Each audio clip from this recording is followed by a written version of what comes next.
Okay, so now we can do that. I'm going to share my screen so you guys can see the outline where we are at the moment.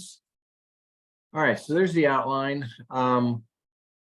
We did compensation of employees. Last class, we talked about the Federal Labor Standards Act, the Wage and Hour Law. We talked about minimum wage. We talked about people who can make sub-minimum wage.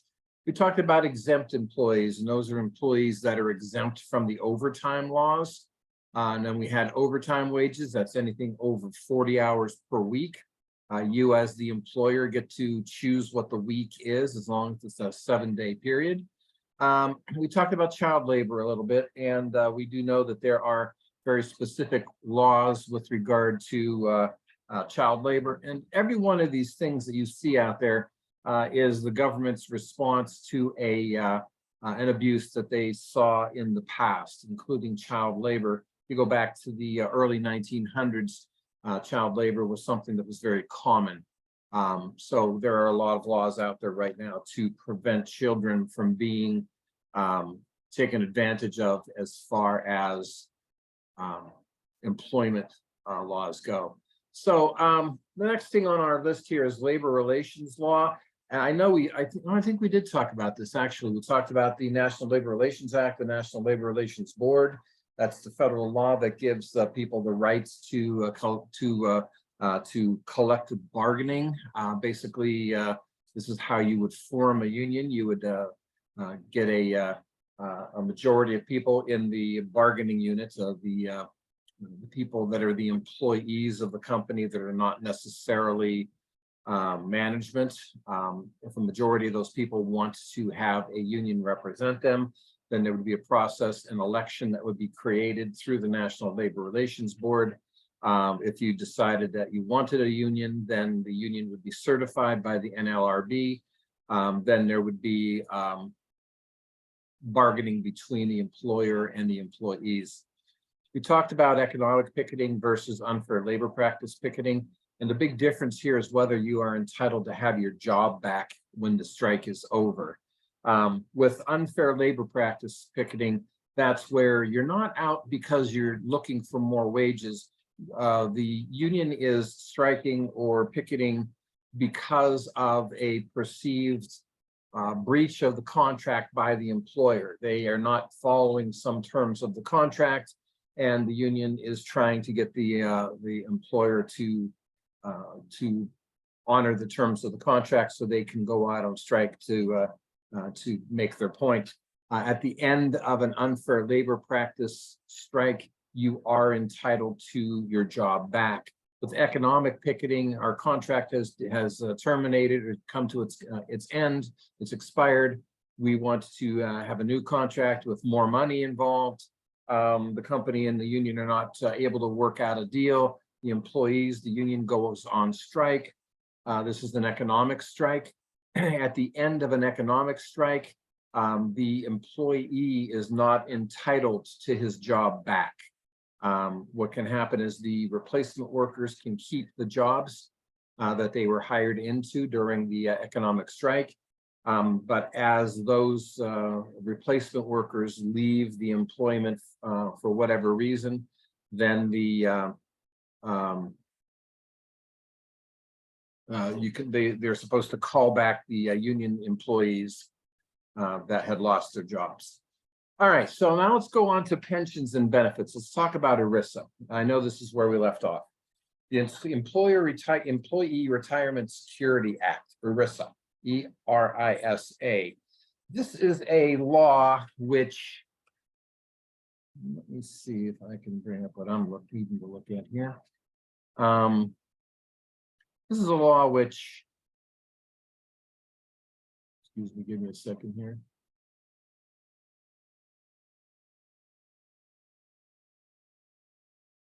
Which deals with trying to protect mostly employee pensions. It's really where it came from, is to try and protect pensions.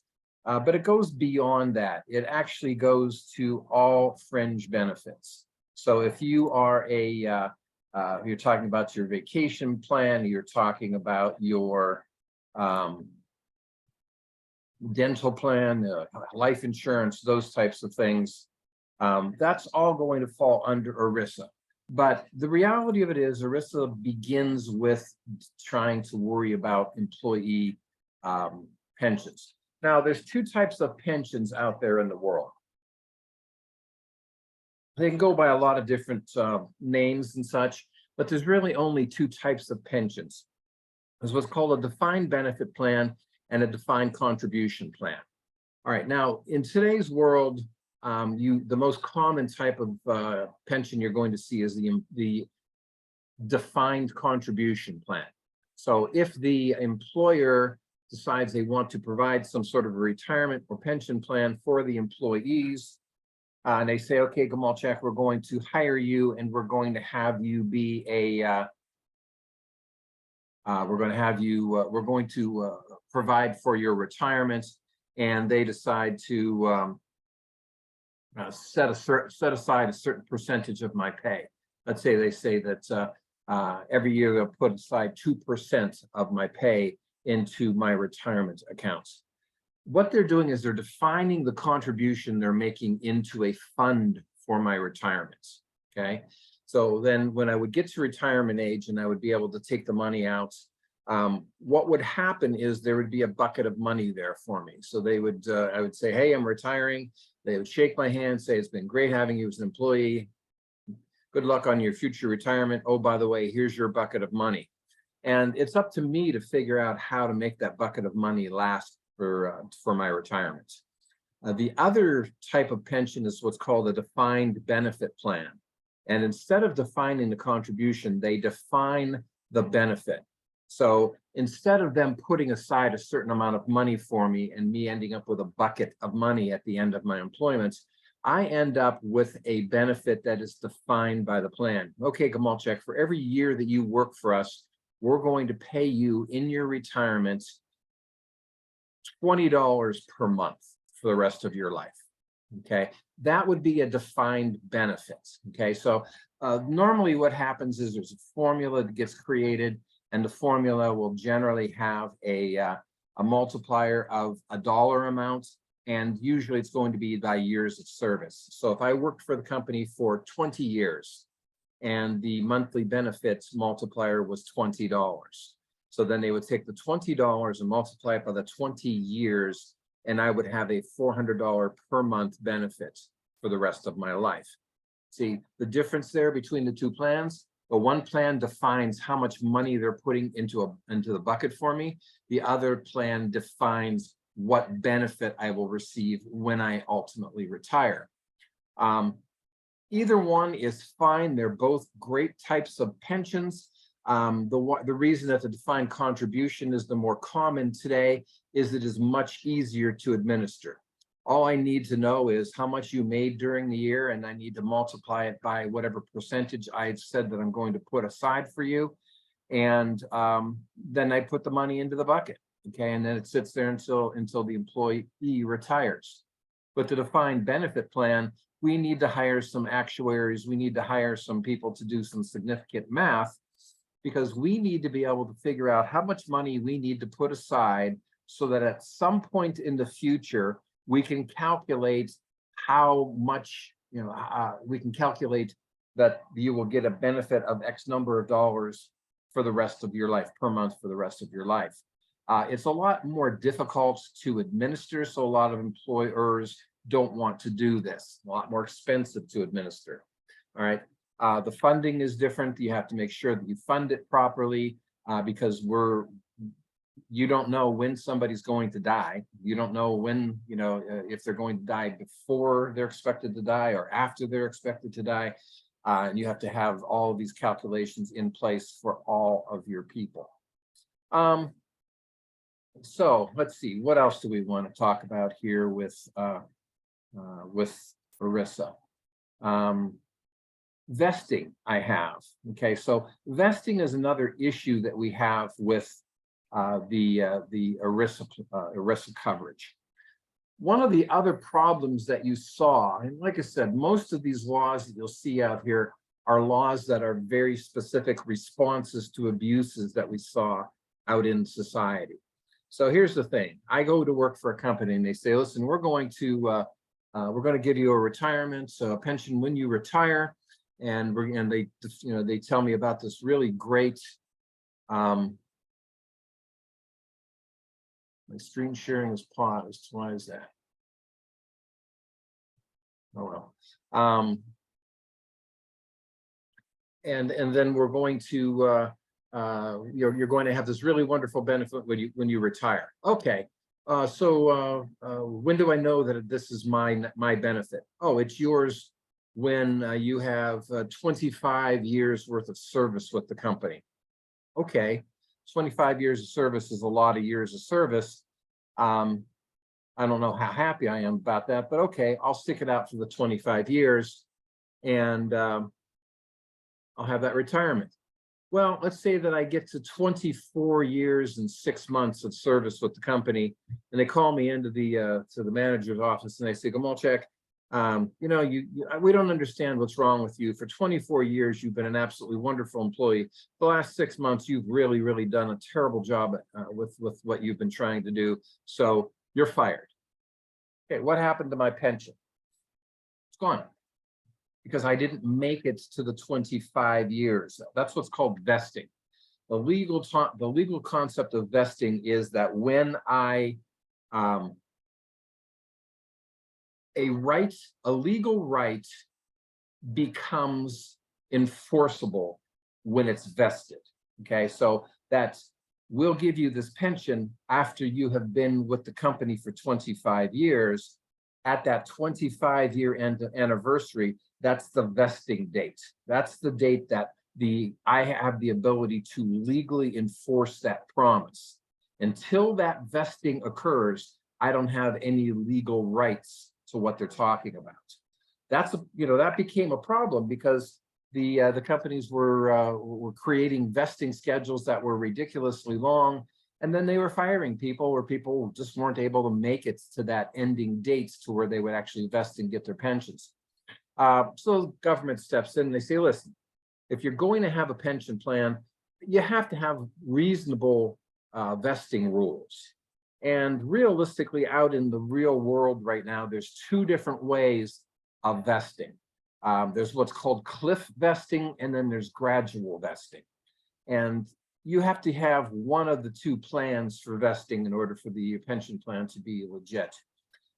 Cliff vesting is, okay, we're going to vest you in this plan, and you will be 100% vested in this plan once you reach 5 years.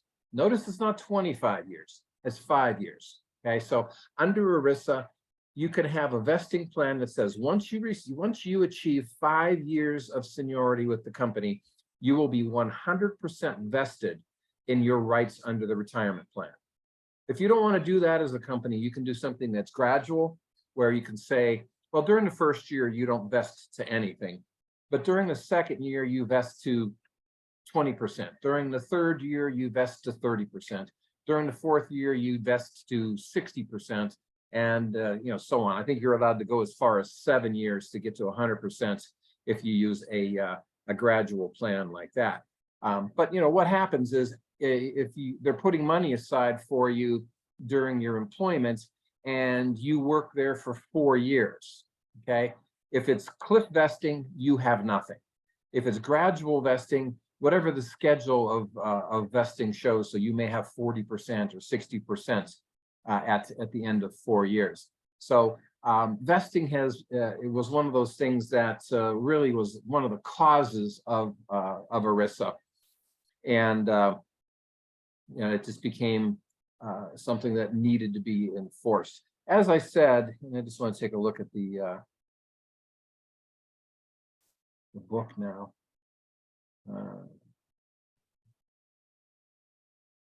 In order to have an employee benefit, you have to have some sort of a document that has to be enforceable, basically a contract.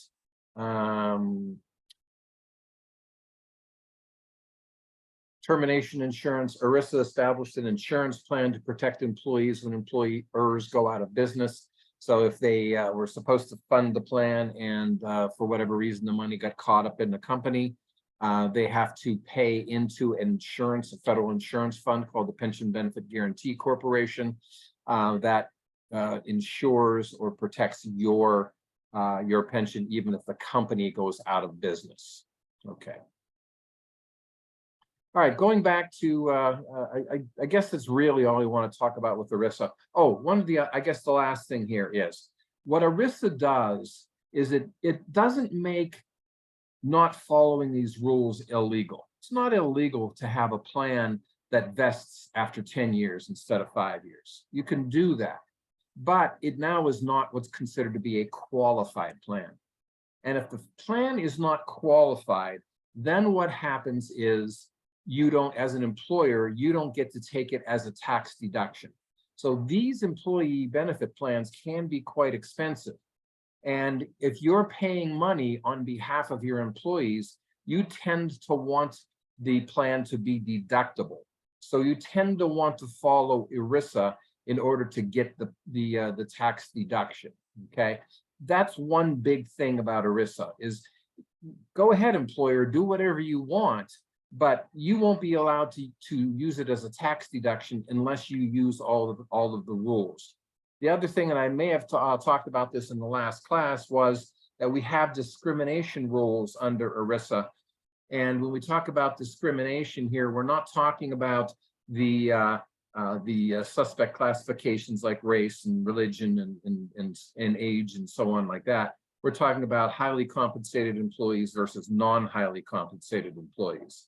So highly compensated employees, in a smaller company, that's going to be the family of the owner. So you can't create a plan that is discriminating in favor of the family only, because then it won't pass the ERISA tests for non-discrimination, so you won't be able to take a deduction. So therefore, if you want to offer these benefits, and generally you want to offer these benefits to your family, you also have to include the other people that work for you. So if you don't want to, if you don't want to include those people, don't, but realize you will not be able to deduct it. All right, so let's talk about other things that are out there as far as employment goes. Unemployment benefits, we talked about this a little bit in the last class when I was talking about the rights to the at-will employment status of people, at least in Pennsylvania. And I said, don't confuse whether you're allowed to be, whether the employer is allowed to fire you or terminate your employment with whether or not you're entitled to unemployment benefits. At will means I can fire you. You wore brown shoes today. I hate people that wear brown shoes. You're fired. I can do that. There's no, that's not a suspect classification. So go ahead. I can fire you for that. Are you going to be able to collect unemployment benefits? Yes, because that's not you didn't lose that job through any fault of your own, unless I had some sort of a dress code that said no brown shoes. But unemployment benefits means you get, this is funded by the employer through a tax by the state, and the state administers the program.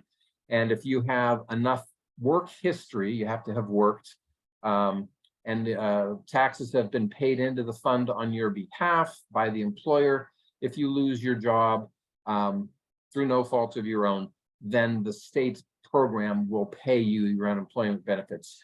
At different times in history, it has been a different length of time, 13 weeks, 26 weeks, 50 weeks, just so on and so forth. It all depends on what's going on. Generally, I think that probably at this point, it's 26 weeks of unemployment, I think is the standard. But realistically, during the pandemic, I know that the federal government changed the rules to make unemployment benefits last longer. So I think it was full year's worth of unemployment available. All right, FMLA is the next thing on our sheet here. That's the Family Medical Leave Act. All right, this is one of those things where, and I'm being very honest, this is out there to protect women. The basis of this particular law is women get pregnant, men don't. So what happens is at the end of pregnancy, toward the end of the pregnancy, women were having difficulty maintaining their employment because they had physical changes and weren't able to work, whether it was complications with the pregnancy or because your job was too dangerous or whatnot. And then generally women wanted to be able to recuperate from the birthing process after they gave birth. So there's a period of time that you were having women that were taking off from work, and they wanted to come back to work after they had recuperated from the birth. And the employer was saying, no, I'm sorry, you were gone, you weren't here, we needed somebody to do your job. So it was nice having you, but bye-bye. So there's no protection for you to be able to go back to your job. The Family Medical Leave Act is basically, you have a right to, your job is protected.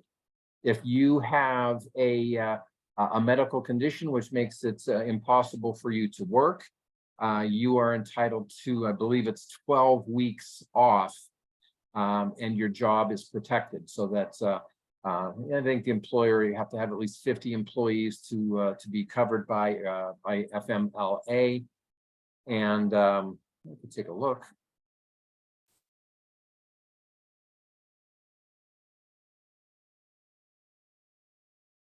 12 work weeks,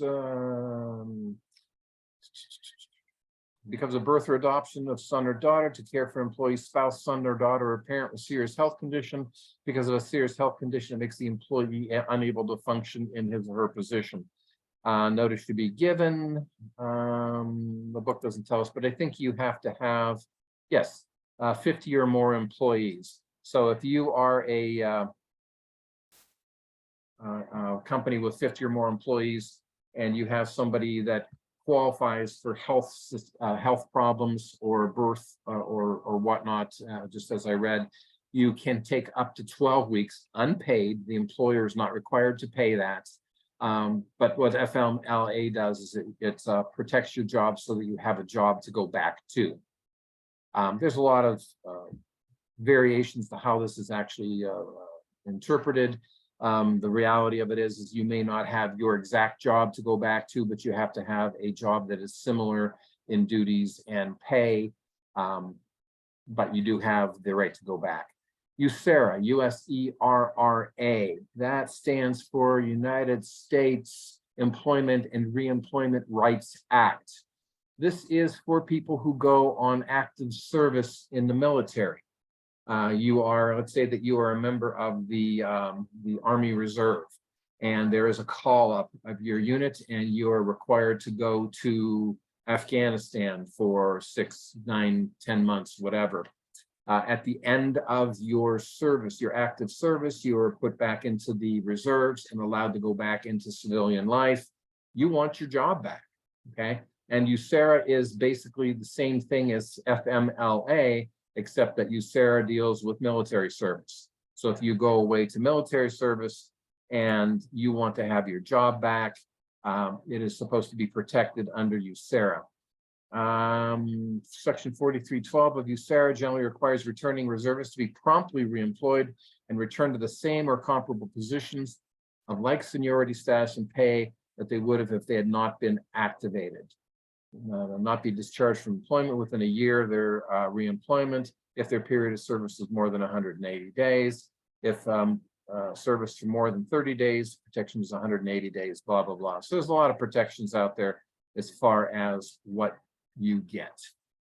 All right, number 14 on our outline is OSHA. Occupational Safety Health Act, or the Occupational Safety and Health Administration. OSHA is the law out there which tries to create a safe workplace. Okay, so it is a government agency. One of the interesting things about it is that you are required to maintain a lot of, do a lot of different things to be safe. Let me just grab it in the textbook here. So 1970, the establishment of safety and health standards and effective enforcement of those standards and other employer duties required by OSHA. You are to follow their safety and health standards.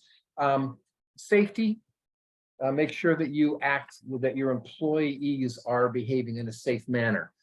They have to be trained. If they are walking on catwalks at a height, they should have a harness and a safety line. If they fall off the catwalk, they should not fall to their death. They should be saved by the safety line so that they can be rescued by other employees. Other things, there could be danger in the workplace because of hazards in the job itself. Let's say that you have a job that you work with caustic chemicals, and the chemicals give off poisonous gases or dangerous toxic fumes. You're not the OSHA is going to say that, no, you're not supposed to be working in an environment where you're breathing in toxic fumes. So what will happen is so OSHA will pass standards with regard to how people are to work with certain chemicals, may require that you have a respirator or other protection so that you're not breathing in those toxic fumes. My guess is they would probably also have ventilation requirements that would be placed on the employer. So it could be, that OSHA is setting standards for the employer as to how they have to behave and how they have to provide a safe work environment. Another thing is if you have a machine that is itself dangerous. For example, I always like to say that at Gamalchek Widgets, we have steel shearing machines, basically these large machines that come and slice the coils of steel at certain lengths. If you put your hand in the machine and the machine were to activate, you would not have a hand anymore, because certainly if it can cut steel, it can cut skin and bone. So the machine would need to be outfitted with safety features. Generally on a machine such as that, you would be required to place whatever the material would be inside the machine, but it would be impossible for the machine to actually activate, because there would generally be two handles that you would have to hold on to before the machine would be able to be activated. Why? Because that ensures that both of your hands are outside of the machine before it comes down and tries to slice or pound or whatever it's going to do. Those are safety things that would be required by OSHA. So most of the duties of OSHA fall on the employer. The employee is supposed to act in a safe manner also. Also, if the employee believes that he is being asked to do something that is itself not safe, then the employer then the employee can make a complaint. There should be a safety committee. There should be a meeting. Ultimately, you have the right to complain all the way to OSHA if you believe that the environment that you're working in is unsafe. That will create a inspection by OSHA to determine whether you are right or wrong. If you're right, then you're going to be fine. If you're wrong, it's a chance that the employer is going to be a little bit perturbed with you, and you may end up with a bit of a problem. All right, what do we have? Boy, I skipped over a couple things there, didn't I? Okay, let's talk about Social Security. Social Security, it's a governmental program. Once again, it's out there to protect employees. The whole idea behind Social Security is that it began as a retirement program. We're finding that people were working their lives. They didn't have not all the employers out there were creating pension plans for the employees. They weren't able to save up for their retirement. And as a result, when they were no longer able to work because of age or infirmity, they were going to become burdens on society. They would end up having to be taken care of by some sort of a welfare program. So the government decided, why don't we create a retirement program? Okay, so Social Security started off as a retirement program, but it has many different pieces to it in today's world. Social Security has, yes, the old age benefits, what we refer to as retirement benefits. It also has disability benefits that if you are harmed, we're not talking about being disabled or harmed at work. We're talking about it's in your general life, something happens and you can't work anymore. Social Security has disability benefits if you qualify. Life insurance benefits, if you die, Social Security has a death benefit out there. It's not much, I think it's $255, but there is a death benefit to Social Security. And then there's health insurance under Social Security, which we would refer to as the Medicare system. Medicare is available to everybody who reaches 65 years of age. It is a national health system. It doesn't pay for everything. It pays for a great deal of medical costs for people once they reach the age of 65. But it is not perfect insurance, but it is out there, and you do qualify for it if you have worked and you make it to 65. For all of these benefits, you need to qualify by having worked during your lifetime. The general rule, and there are exceptions to all of this, but the general rule is to qualify for retirement or disability or the life benefits, life insurance benefits.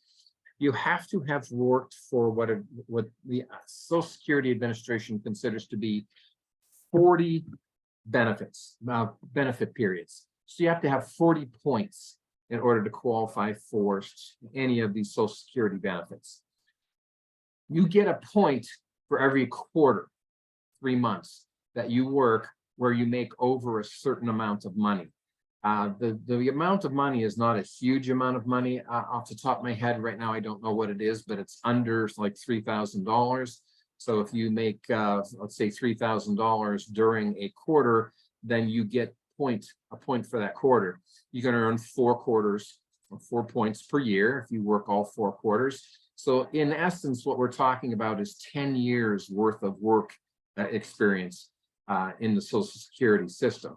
If you have those 10 years or 40 points, 40 quarters of qualifying employment, then you will qualify for these benefits. Now, the other thing is that you pay a tax in order to get these. The tax for Social Security comes from 2 places. Half of it comes out of your paycheck as an employer, and the other half is a payroll tax that is paid by the employer. Okay, so you pay half, your employer pays half, and it's exactly half. They match whatever you put into the Social Security system. It's broken up into 2 different taxes at this point in life. It's called FICA, I believe, still. FICA is the social, or the retirement and disability portion, and then you pay a separate tax for the Medicare that you'll hopefully have in the future. Top of my head, I believe it's around 6.25% that comes out of your pay for both of those taxes. And then, as I said, your employer matches that. Whatever you put in, they put in. So let me go back to Social Security and make sure that I told you the right stuff.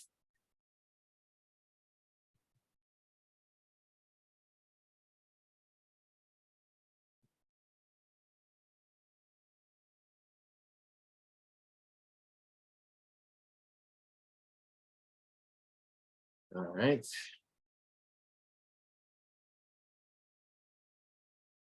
All right, in addition to Social Security itself, there's something called SSI, and I think that's the next thing that I have on the chart here, number 13. SSI stands for Supplemental Security Income. It is a disability benefit that is available from the government, basically as part of Social Security, but it's a very special part of Social Security. Now, under Social Security disability, on your chart there, number 12B, you have to have the 40 quarters of employment history in order to qualify for disability benefits. You also have to be disabled under the Social Security disability definition of disabled, meaning not capable of any gainful employment. That's a pretty high standard, not capable of any gainful employment. Other insurances, you can have disability insurance that you get as a fringe benefit. You can buy it commercially out there in the real world. All those Aflac commercials you see with the silly duck, Aflac, that's basically private disability insurance that they're trying to sell you. which is fine. I'm not saying it's a bad insurance. It's, just understand that that's what they're trying to sell you. Social Security, disability, no gainful employment. Not possible of any gainful employment. SSI, supplemental security income, is disability with a lesser standard. Okay, you don't have to be disabled to the point where you're not capable of any gainful employment. I'm not sure exactly what the standard is, but it's a looser standard. But the big thing about SSI is it is a welfare program, not just, you don't have to have the work history under the Social Security disability. This is, well, I'm poor, I don't have any assets, and I can't work. So in addition to not being able to work, you have to have assets less than $2,400, I believe. There are certain things that are exempted from that. Your home is exempted, your car is exempted, but you can't have assets of other things more than $2,400, or you don't qualify for SSI. So SSI is out there as a welfare benefit to help people that can't work because of medical problems and have poverty issues. All right, let's talk about workers' compensation. And it looks like we're only going to get through this particular chapter today. So I know you're all expecting a test on Thursday. I guess that's going to end up getting pushed to Tuesday. So that's fine. Workers' compensation, workman's compensation. Here's the issue. You go to work, you get harmed at your job, and you're unable to work. Now, you're going to have two problems. You're going to have medical bills, and you're going to have the inability to work for some period of time.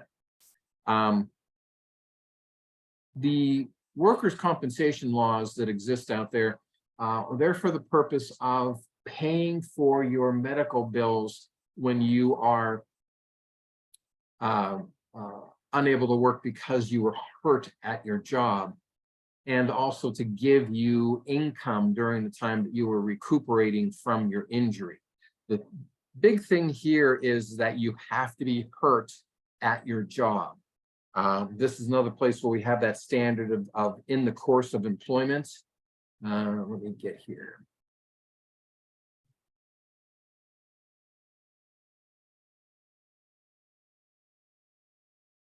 Okay.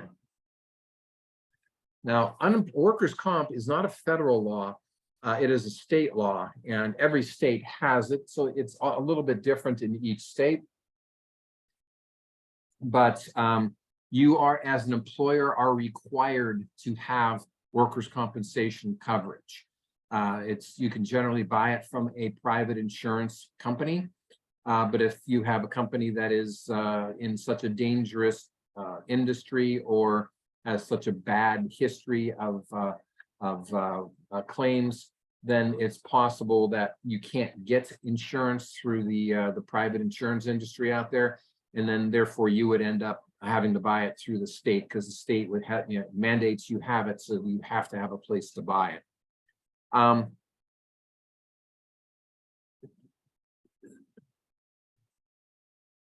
So anyhow, you have to be harmed in the course of your employment, and that's where the issues are going to be. Is, did the injury that you have create were you injured because of your job?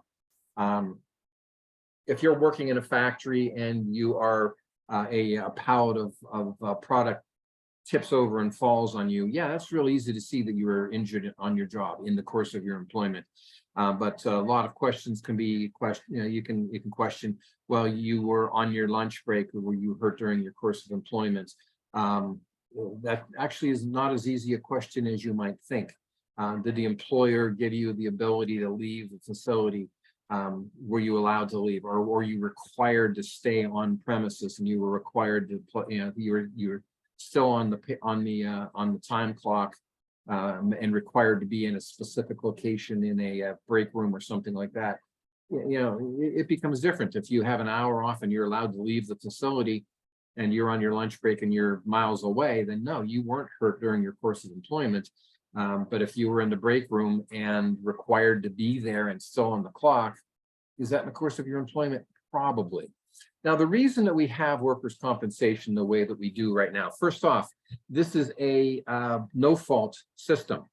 It doesn't matter whose fault it was. If it was the employer's fault or if it was the employee's fault, no fault. You get covered here regardless of what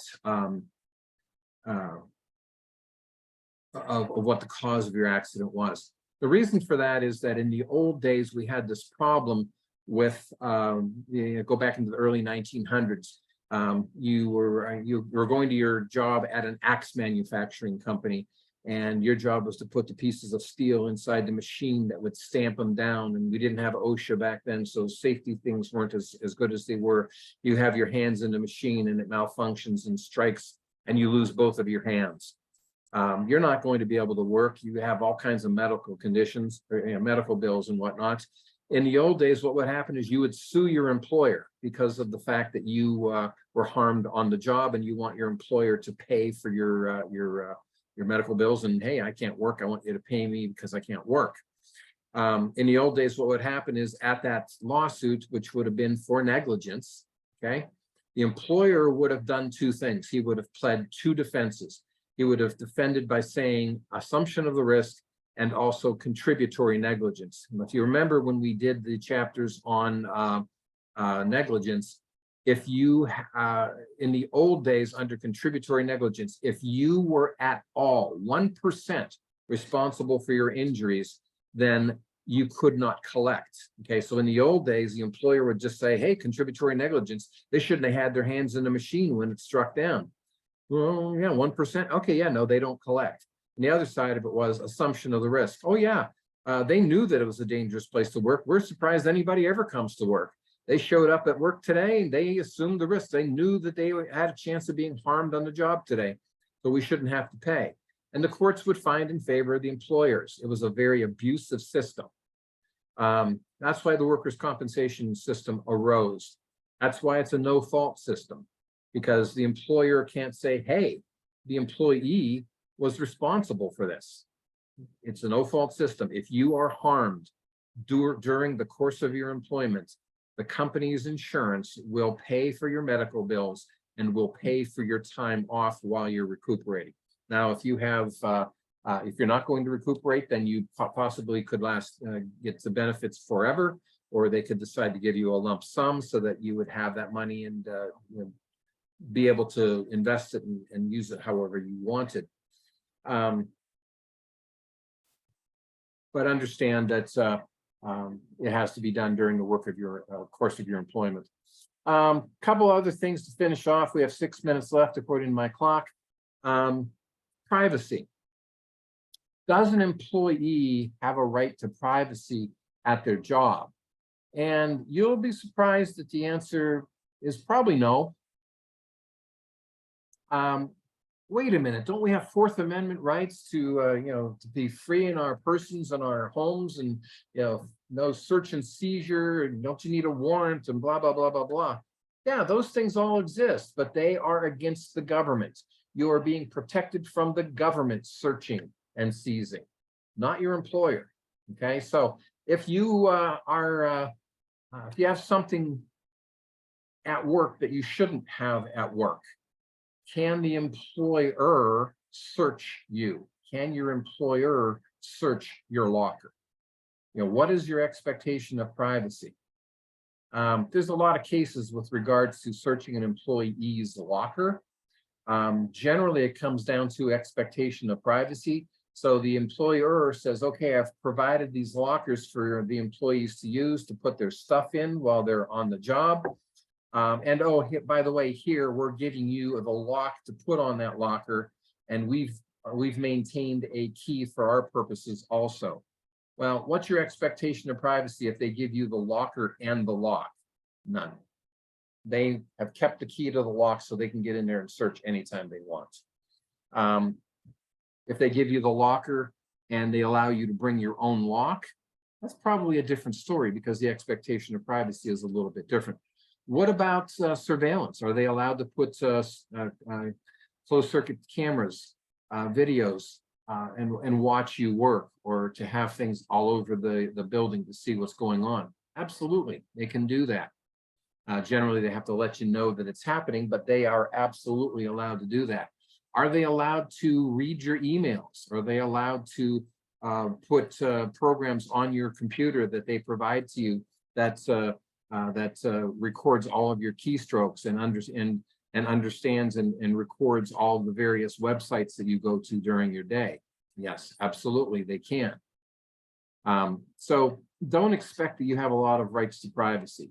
Keep in mind, all of those rights that we talk about, those fundamental rights that are in the Bill of Rights, they protect you from the government. They don't protect you from your employer. They don't protect you from other citizens.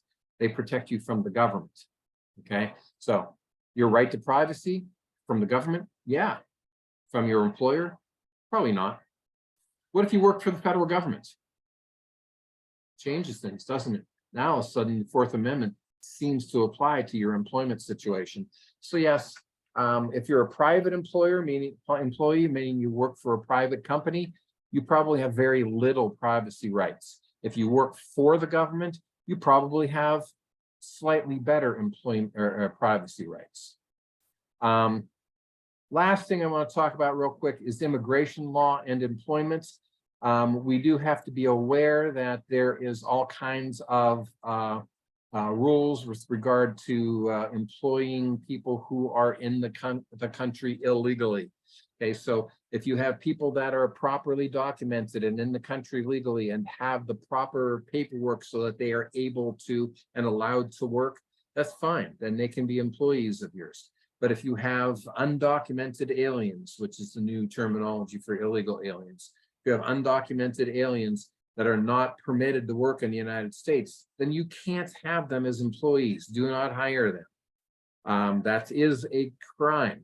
One of the things that the government has done in order to try to fight this is by creating documentation that's necessary when you hire an employee. It's a new form that is required for those of you that have taken human resources or personnel type classes, or if you had a job more recently, you may recognize the form I-9. That's the Immigration 9 form, and generally required of all new hires. What's going to happen is you have to document your rights to work in the United States on the I-9. So you have to provide identification to prove who you are, and you have to prove your rights to work in the United States. So as far as the things you have to prove, as far as to prove your identity, it's one of those, choose one from column A and one from column B, and so basically you'd have to take a look at the I-9, which I'm not going to take the time to look at right now, mostly because we're plain and simple out of time. Let me go back to this. Stop sharing. All right, so I've run out of time. I did record this class. I will post it on Moodle later. Any of your classmates that did not know that we were meeting on Zoom today, let them know that there is a copy of this out on Moodle so they can pay attention to it. As I said, we did not get into the next chapter, so there will not be a test on Thursday. We'll move that test back to Thursday, or next Tuesday. And so we'll do the next chapter on Thursday. Any questions? Okay, if there's no questions, then thanks for coming, and hopefully I'll see you in person on, it's what, 30 minutes? Oh, gee whiz, 10:20, you're right, it's 10:50. Thank you. Then I don't have to end right now, and we can move on. Woohoo! Got Do we still confused. have the test on Tuesday? Well, let's wait and see how far we get. I'm guessing it'll probably still be on Tuesday. Okay, so let's go into the next chapter. Give me a second here. I wondered why that class looked like it went by too quickly. All right, so chapter 39, equal employment opportunity.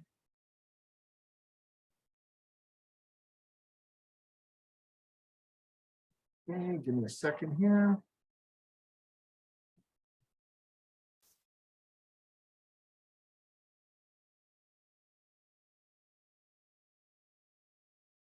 Okay, this is the chapter where we are going to talk about, in reality, the suspect classifications.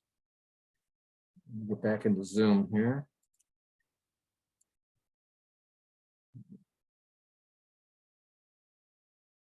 Yeah, maybe, Damien. We'll see. Give me a second here. All right. All right, so I have up there the chapter 39 equal employment opportunity law summary here. And protection comes from the Civil Rights Act of 1964. And then we're going to talk about the theories of discrimination. Let me get back into my book.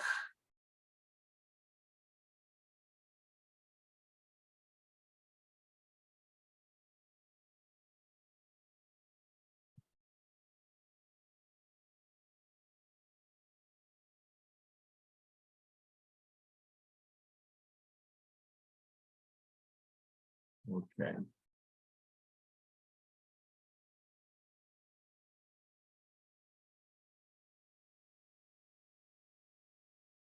Gonna move a lot of things around on my screen so that I can get to where we need to be.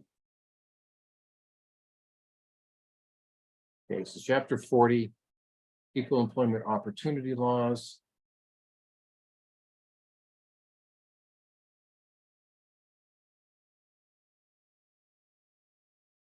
Okay, so basically prior to 1964, we didn't have a lot of protections for employment or in general civil rights, okay? 1964 was a very important year, and it's because of the passage of the Civil Rights Act of 1964. This sought to eliminate, I'm reading from the book here, seeks to eliminate employer and union practices that discriminate against employees and job applicants on the basis of race, color, religion, sex, or national origin. This law applies to the hiring process and to discipline, discharge, promotion, and benefits. Okay, so we're going to talk about all of those different things. So the first groupings that I had read can't discriminate on the basis of race, color, religion, sex, or national origin. Okay, those are the suspect classifications. They're right in the statutes. Okay, now other things have come up over the years, and I'm going to throw age out there. Even though it's not in the 1964 Act, there is a law, the federal age discrimination law is out there that adds age to suspect classifications. All right, so let's keep those suspect classifications in mind. Remember when I was talking about discrimination just means you're choosing or categorizing things. I can categorize. I am allowed to quote unquote discriminate as long as it's not a suspect classification. Can I discriminate amongst my employees based on full-time versus part-time employment? Yes, absolutely. That's not a suspect classification. If I were going to do it based on race, yes, that's a suspect classification, and we would have some real issues with that. All right. Now, the other thing is that we have two ways of discriminating. We have what's called disparate treatment and disparate impact. Disparate treatment. A claim for that exists when an employer treats some individuals less favorably than others because of their race, color, religion, sex, national origin, age. Okay. So what you're saying is I'm discriminating directly based on one of those categories, the suspect classifications. All right, so now let's start with, okay, I want to hire a new salesman for Gomolchek widgets. Okay, what kind of requirements do you want for this job? Well, I want somebody that's got maybe 5 years worth of outside sales experience in the industrial field. I want somebody that is a aggressive go-getter. I want somebody that has a bachelor's degree in business, and I want a man. I don't want any women doing this job. Okay, I was good until I got to that last one, wasn't I? Yeah, I could certainly say that I wanted somebody with experience. I could certainly say that I wanted somebody with certain education. I could certainly say I wanted somebody with particular qualities. But then as all of a sudden, when I said that I wanted to make my choice based on gender, that becomes a problem because now I'm discriminating directly based on a suspect classification. That's what's called disparate treatment. Okay, so I plain and simple put the improper category right in how I made my decision. Disparate impact is different. It is still illegal, but it is different. Disparate impact exists when an employer's facially neutral employment practices, such as hiring or promotion, examinations, although neutrally applied and making no adverse reference to race, color, religion, sex, or national origin, have significantly adverse or disparate impact on a protected group.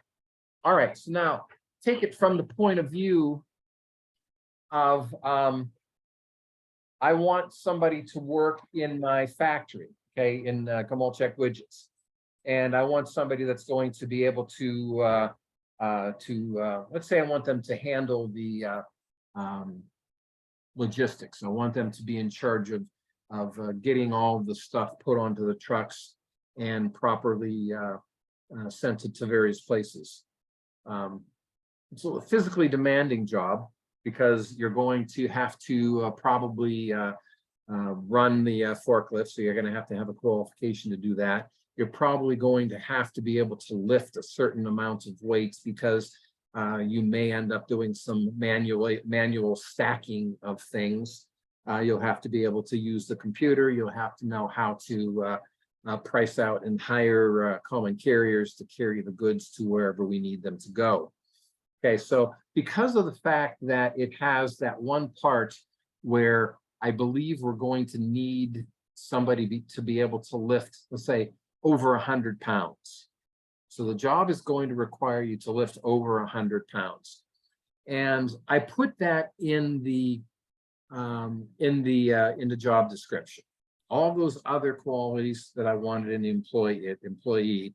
And then I also say that I want the person to be, you know what, and I'm looking at it as thinking, you know, to have the person strong enough to do this, I want them to be, and, you know, they have to be able to lift things up pretty high. So I want them to be at least 6 feet tall.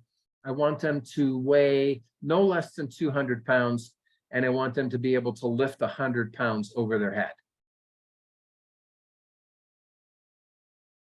Have I eliminated anybody from this job? What do you think? Anybody out there? Have I eliminated people from this job? Well, how many women are 6 feet high?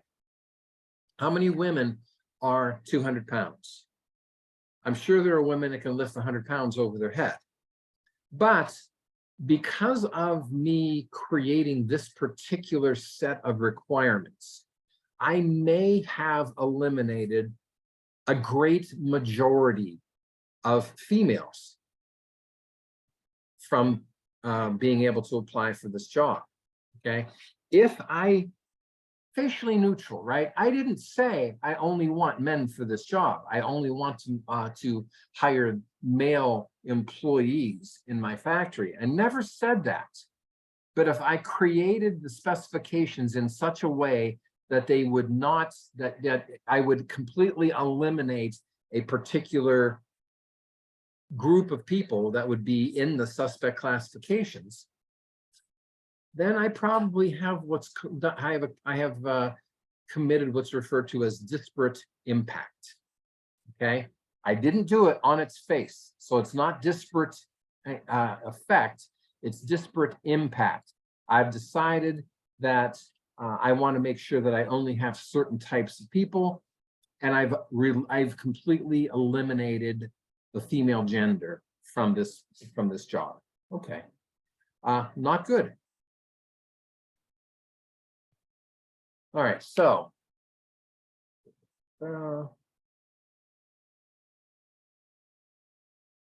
If the policy for hiring new pilots at generic airlines is required a minimum height of 5'7", no adverse reference to gender was stated in the employment policy. Nevertheless, the 5'7" minimum height policy has an adverse or disparate impact on women because far fewer women than men reach this particular height. Such an employment policy could be set aside on a disparate impact theory, so on and so forth. Okay. Equal Employment Opportunity Commission. Okay, so a government agency that is out there to protect the rights of employees or potential employees. This is a 5-member body appointed by the president to establish equal employment opportunity policy. We refer to them as the EEOC, the Equal Employment Opportunity Commission. They administer Title VII of the Civil Rights Act, the Equal Pay Act, the Age Discrimination Act, Section 501 of the Rehabilitation Act, which is to help with discrimination, and the Americans with Disabilities Act. If you believe that you have been discriminated against, you have the right to go and file a complaint with your local Equal Employment Opportunity Office. If you want, you can look through the procedures, which is in the chapter. I just want to let you know that you have this agency out there as a place that you can go to complain. Well, then what happens? Well, the EEOC has the ability to investigate your claim, and they have the ability to punish an employer that is violating the Equal Employment Opportunity rules. Okay, so if you believe that you were discriminated against, you can file a complaint with the EEOC. They will investigate. They will ask questions of the employer. They will ask the employer to provide proof that the decision that was made was not made according to any of the suspect classifications. So yes, the employer has the opportunity to defend himself. Okay, I was not given this job because I'm a woman. I know that this company just doesn't like to hire women, and the whole reason I didn't get this job is I was a woman. They hired some man for the job, and he's much less qualified than me. All right, they'll take your complaint and they will look into it. They contact the employer and say, listen, Sally Smith says that she was discriminated against in hiring practices for such and such position. Company, what's your explanation here? I guess human resources would then have to respond to that. And let's say that they didn't do it on an illegal reason. Let's say that Sally Smith had a bachelor's degree and the job actually required a master's degree. And the person that they hired, who was a man, had the master's degree that the company had asked for. Would that be a legitimate reason for the company to hire the man over Sally Smith? Yes, she wasn't qualified. Even if she had the master's, what if the man had 10 years of experience and she had 1 year of experience? Does that mean that that's a reason that they could have hired him over her? Yes. So at that point, EEOC would drop the case. So understand EEOC is out there and they have the ability to enforce the laws. Out there, I have the right to sue letter. I've got patterns and practices cases, and I've got systemic class action cases. You can take a look at those. I'm not going to be too involved with the EEOC. I want to spend more time on protected classes. I'm skipping the employer liability for workplace discrimination or harassment by a coworker or a supervisor. Well, let me see. What does the book say about that? Let's just.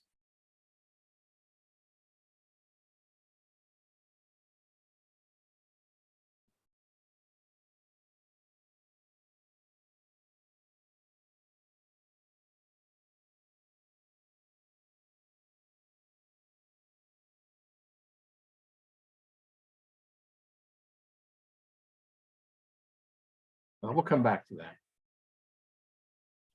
All right, so the protected classifications.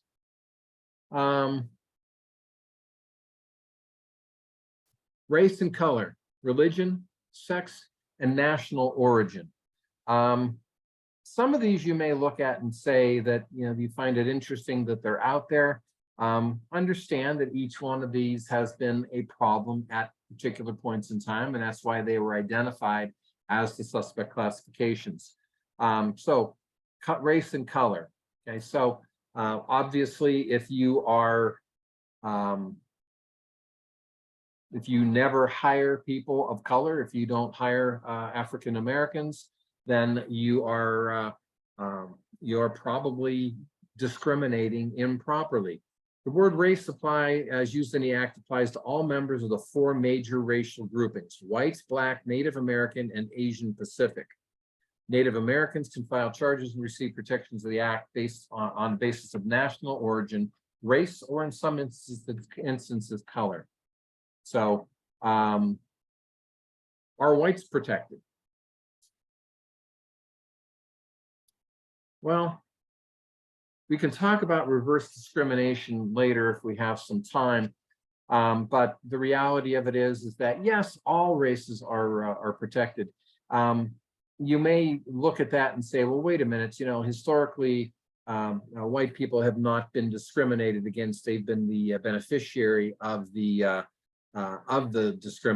discriminatory actions, and that's actually very true.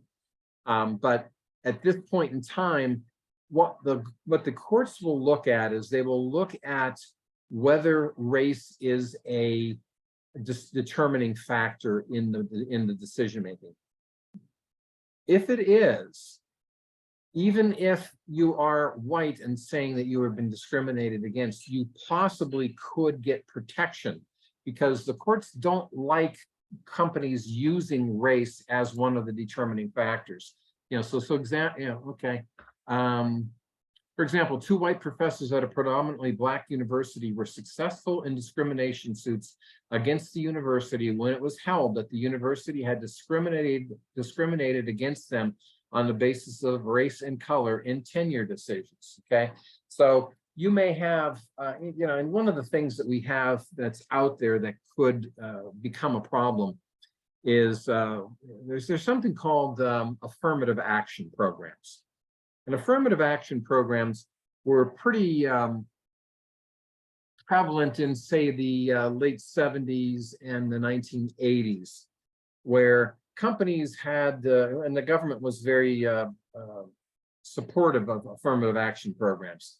And the whole idea was that since discrimination based on race has been so ingrained in society, that if you look at the makeup of the various tiers of management in a company, even if you had a company that said, okay, yeah, we're going to stop being, discriminating in favor of white applicants, and we're going to take a look at everybody. And if you see that the new hires that they have, there's been a lot more diversity in their hiring practices, you say, congratulations, that's a good step. But then if you took a look at the company and you started looking at, first level management, middle management, and higher management, you would still see that it was highly distorted in favor of whites, and there weren't minority members in those groups. Why?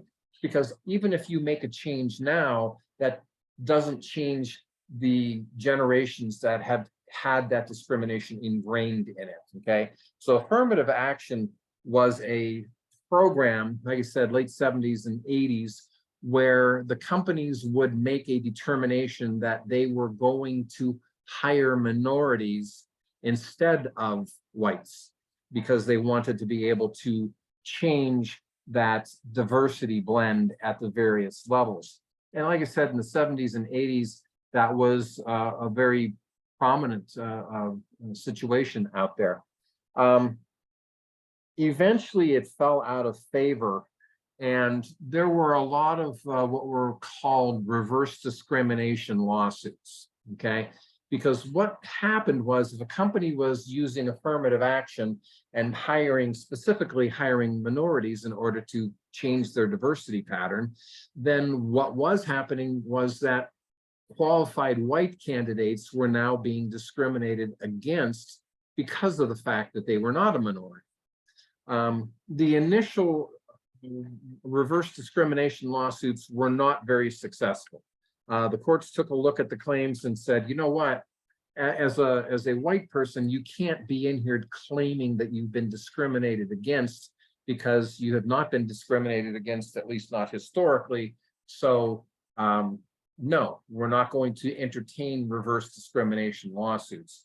It took until like the 1990s, basically, before the courts started looking at that and saying, well, wait a minute here. Yeah, this does seem wrong. Although, you know, that historically the white candidates have had the upper hand, isn't the use of race itself what we're as a determining factor, what we're trying to eliminate here. So you started seeing reverse discrimination suits become successful in like the 1990s. And so where the law stands right now on affirmative action is that if a company has been proved by the government, by EEOC, by whatever agency is out paying attention to the discrimination, if the company has been found guilty of active discrimination against minorities, then the government will insist on an affirmative action program. If you have not been told by the government that you must run an affirmative action program because you have never been found guilty or prosecuted by the government for discriminatory hiring practices, you're not allowed to run an affirmative action program. Okay, so if you've been caught and you're considered to be bad by the government, then they will order you to do an affirmative action program. But if you're just a normal employer out there, you're not allowed to run an affirmative action program, because then, yes, you would be discriminating against the white candidates. So then you would be guilty of reverse discrimination. The courts really would prefer that you not include race, at least not officially, not include race as a determining factor. Well, no, we're using race in favor of the minority. No. It's a suspect classification. Don't use it. Okay, so I guess that's the piece of advice that I have, is don't use race as a determining factor. It is a suspect classification, and more often than not, you will end up in trouble because of it. Religion.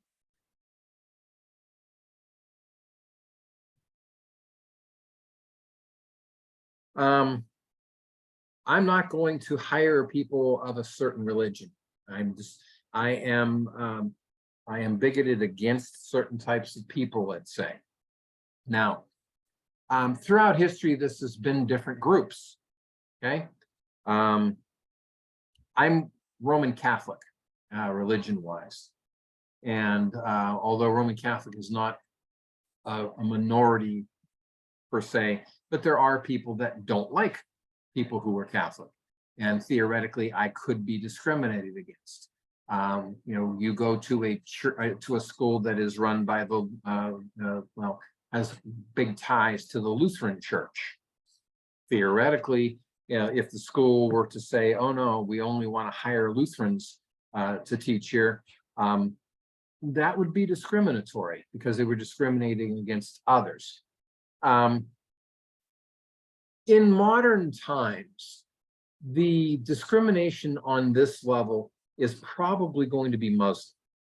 Okay, because, you know, we still, as a society, have not recovered, at least psychologically, from 9/11. Okay, 2001, we were attacked by terrorists that basically were identified as being from the Middle East, and basically all Middle Easterns are Muslims, aren't they? At least that's the thinking in society. So for a period of time now, the religious issues have been of the Muslim character more than any kind of Christian or Jewish. You know, Jews, you know, are also people that have been discriminated based on their religion. So you have to be aware that religion is a suspect classification, and don't be using it as a determining factor. The other thing that you have to understand is that when you are making, so I hire somebody, one of the famous things in 1960s, there was a pitcher on the Los Angeles Dodgers by the name of Sandy Koufax. Sandy Koufax was a great pitcher. For the longest time, he held the record for the most no-hitters. He had 4 no-hitters in his career. Terrific pitcher, Jewish. Didn't want to pitch on Saturdays, on the Sabbath. If you had somebody that you hired into your company and they had a need to have a day off for a religious a holiday in their religion that you don't share, what's the rule on that? Okay.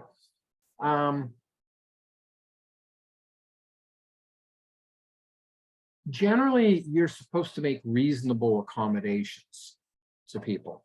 Okay, so I'm not saying that you have to give them the day off, or you have to, if it's particular religious garb and you're concerned that if you hired somebody that was of the Muslim faith and it was a female and she wanted to wear the robes and the hood and everything, and you thought it was going to be something that was going to be troublesome to your customers, would you have to let them wear those things?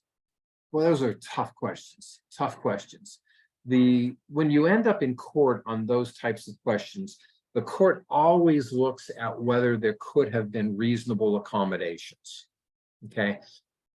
For example, if somebody needed a day off, if you're running a retail store and they couldn't work Saturdays because of their exercise of their Jewish faith, and you would be able to just schedule them for other days, would it be a huge problem for you to have them have Saturdays off on a regular basis for religious purposes? No, that's a reasonable accommodation. There's about 6 other days I can have you work. That's probably not a problem. The religious garb might be a little bit more difficult. Maybe what you do is you tell them that you explain that you would rather them not wear that. If they insist that they have to for religious reasons, then maybe there's a job that they could have that was not so forward facing, that maybe they didn't have so much customer contact, where they would be just as useful and and be just as rewarding of a job. It gets into a very interesting situation here, guidelines. Kimberly Clothier was a member of the Church of Body Modification. Yes, the Church of Body Modification. Costco's grooming policy prohibited any visible facial or tongue jewelry. In order to present a professional image to its customers, Ms. Clothier wore an eyebrow ring as a religious practice. Ms. Clothier rejected Costco's offer to return her to work if she wore a Band-Aid or plastic retainer over the jewelry because it would violate her religious beliefs. The U.S. Court of Appeals determined that her refusal to accept an accommodation short of an exemption was an undue hardship for the employer, because an exemption would negatively impact the company's policy of professionalism. So understand that, the religious problems here could be other than just on hiring and firing. It could be on these types of situations. All right, 10:50. Now I'm at the end of my time.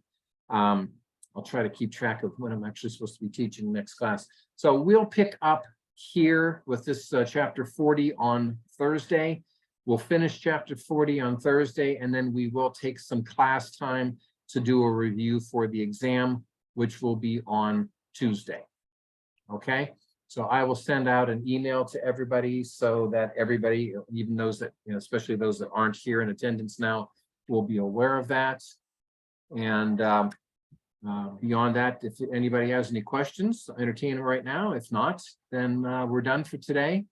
If you have me for other classes later today, expect to get another email saying that those classes will be online also, and pass it along to your friends that Gamalchek's teaching Zoom today.